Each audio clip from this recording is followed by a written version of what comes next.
Pemirsa, tangis Astrid, istri Uya Kuya, tak terbendung saat mengingat rumahnya yang hancur dan habis dijarah massa. Dalam video yang diunggahnya, Astrid mencurahkan isi hatinya. Bu, tidak ada sepeser pun duit dari DPR untuk membangun rumah itu. Tidak ada. Pasca rumahnya dijarah dan Uya Kuya dinonaktifkan menjadi anggota DPR, Astrid, istri Uya Kuya, mencurahkan isi hatinya. Lewat sebuah video, Astrid tak kuasa menahan tangis, menceritakan rumah yang ia bangun bersama sang suami adalah hasil kerja kerasnya selama di dunia hiburan, kini dijarah massa.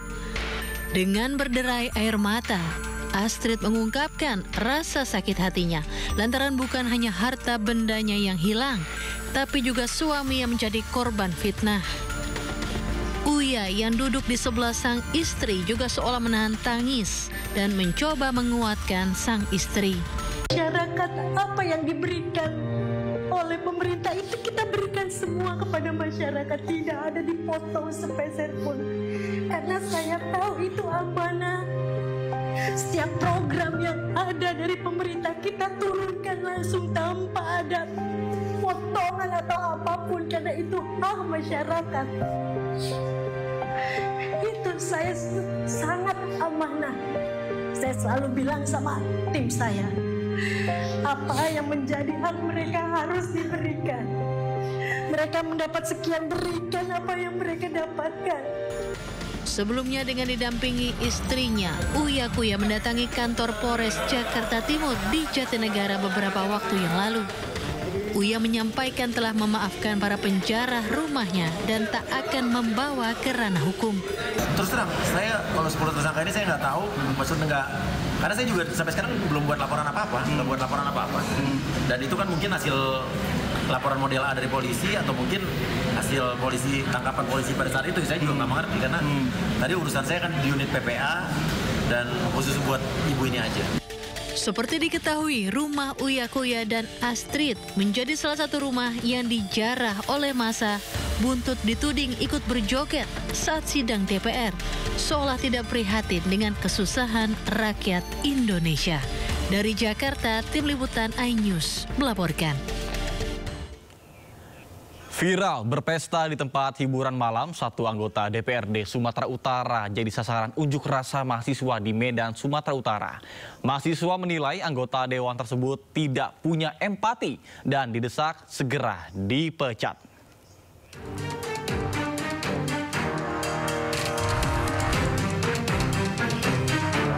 Inilah video yang viral di kota Medan, Sumatera Utara saat seorang anggota DPRD Sumut asik berjoget di tempat hiburan malam. Tidak hanya itu, satu video lain juga turut dikecam saat anggota DPRD tersebut berjoget hingga menyawer seorang biduan. Dua video ini diunggah sendiri oleh anggota DPRD yang diketahui bernama Aji Karim. Menanggapi hal tersebut, mahasiswa yang tergabung dalam forum mahasiswa Kota Medan berunjuk rasa di kantor DPD Partai Gerindra Sumatera Utara. Mahasiswa menilai yang dilakukan Aji Karim tidak menunjukkan empati di tengah kondisi Indonesia yang sedang bergolak pasca unjuk rasa besar-besaran di sejumlah daerah.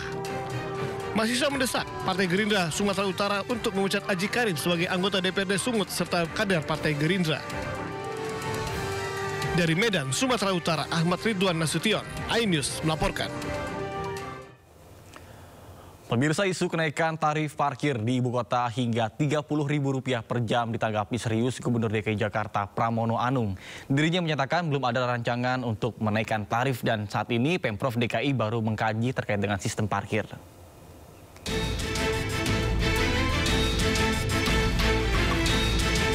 Kemacetan lalu lintas ibu kota hingga kini belum bisa diatasi Pemprov DKI Jakarta. Selain adanya perbaikan jalan serta proyek lainnya, salah satu penyebab kemacetan adalah masih tingginya ketergantungan masyarakat pada kendaraan pribadi. Dinas Perhubungan DKI Jakarta pun berencana guna menekan kepadatan lalu lintas dengan menaikkan tarif parkir.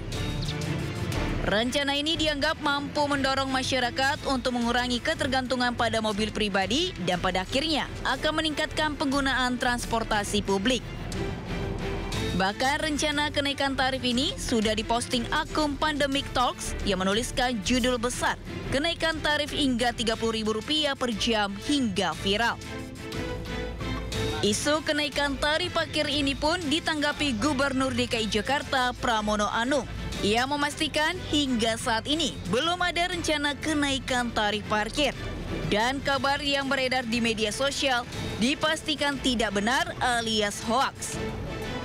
Itu tidak benar, bahwa kita sedang mengkaji untuk cashless di dalam parkir, ya, untuk mengatur perparkiran, ya, tetapi belum pernah ada keputusan apapun, dan kalau ada keputusan harus mendapatkan persetujuan. Saat ini Pemprov DKI masih mengkaji kebijakan baru terkait sistem parkir, termasuk penerapan transaksi non-tunai atau cashless. Selain itu juga pembahasan pengaturan manajemen perparkiran secara menyeluruh agar lebih tertib. Dari Jakarta, Tim Liputan iNews melaporkan. Ya, pemirsa, isu kenaikan tarif parkir di ibu kota hingga Rp30.000 per jam ditanggapi serius oleh Gubernur Jakarta, dan sampai saat ini belum ada rencana yang menaikkan tarif.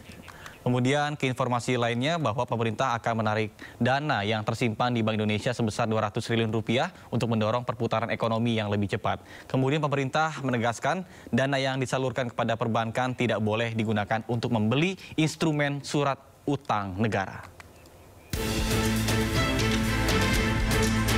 Pemerintah akan menarik dana yang selama ini tersimpan di Bank Indonesia sebesar Rp200 triliun dan dialihkan kepada perbankan. Langkah ini ditempuh untuk mendorong perputaran ekonomi yang lebih cepat. Menteri Keuangan Purbaya Yudi Sadewa menegaskan kebijakan pemindahan dana ke perbankan bukan dalam bentuk pinjaman, melainkan tambahan likuiditas agar bisa mendorong penyaluran kredit sehingga bisa menggerakkan perekonomian. Menurut Purbaya, nantinya dana yang disalurkan kepada perbankan tidak boleh digunakan untuk membeli instrumen surat utang negara. Pemerintah ingin peredaran uang benar-benar terjadi di masyarakat dan meningkatkan aktivitas perekonomian. Sistemnya bukan saya ngasih pinjam ke bank dan lain-lain. Ini seperti Anda naruh deposito di bank. Kira-kira gitu kasarnya. Nanti penyalurnya terserah bank. Tapi kalau saya pemakai ya saya ambil.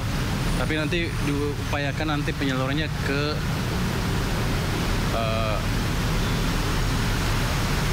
bukan dibelikan sun lagi, atau satu lagi tidak, saya lupa, sun, dan kita minta ke BI tidak diserap uangnya. Jadi uangnya betul-betul ada di sistem perekonomian sehingga ekonominya bisa jalan. Purbaya meyakini kebijakan ini tidak akan memicu inflasi. Ekonomi Indonesia masih di bawah potensinya yang diperkirakan sebesar 6,5% sehingga dengan realisasi sekarang, artinya masih ada ruang untuk ekonomi tumbuh lebih tinggi.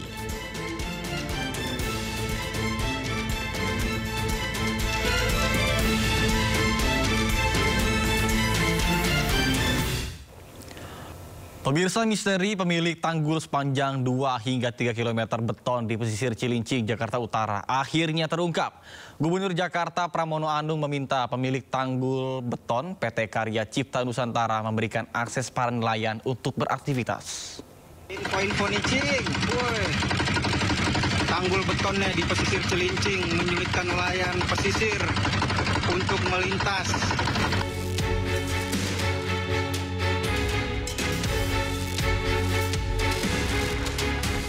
Inilah tanggul beton di perairan Cilincing, Jakarta Utara. Keberadaan tanggul beton ini membuat nelayan pesisir resah karena aktivitasnya terganggu. Tanggul beton sepanjang kurang lebih 2 hingga 3 km ini sebelumnya menjadi lokasi lalu lintas perahu tradisional nelayan untuk mencari ikan. Gubernur Jakarta Pramono Anung menekankan bahwa kepentingan nelayan dan kelestarian laut menjadi prioritas utama. Selain itu, Pramono juga meminta dinas terkait untuk mengundang pemilik tanggul beton, yakni PT Karya Cipta Nusantara, agar memberikan akses para nelayan beraktivitas. Pemerintah DKI Jakarta tidak mengeluarkan izin atas pagar laut tersebut. Dan ini merupakan kewenangan Kementerian KKP yang diberikan kepada PT Karya Cipta Nusantara. Maka dengan demikian, karena ini izin sepenuhnya diberikan oleh Kementerian KKP, memang sesuai dengan kewenangannya. Bagi pemerintah DKI Jakarta yang paling penting adalah para nelayan itu nggak boleh terganggu beraktivitas di tempat tersebut. Sehingga dengan demikian saya sudah minta kepada dinas terkait untuk segera mengundang perusahaan tersebut dan memberikan jaminan bahwa PT Karya Cipta Nusantara harus memberikan akses kepada para nelayan. Akibat tanggul beton ini, nelayan harus menempuh waktu lebih lama untuk mencapai ke tengah laut. Cuma sekarang ya agak terganggu sedikit lah, karena akses jalannya tuh nggak bisa kalau ini kan jalan pintas, ini kan harus melewatin beton dulu sana. Jadi beloknya tuh jauh lagi gitu. Oke. Berarti dari jarak membutuhkan minyak banyak gitu untuk ini sampai ke tempat tujuan. Para nelayan berharap keberadaan tanggul beton ini tidak mengganggu jalur perlintasan perahu nelayan. Tim Liputan iNews melaporkan.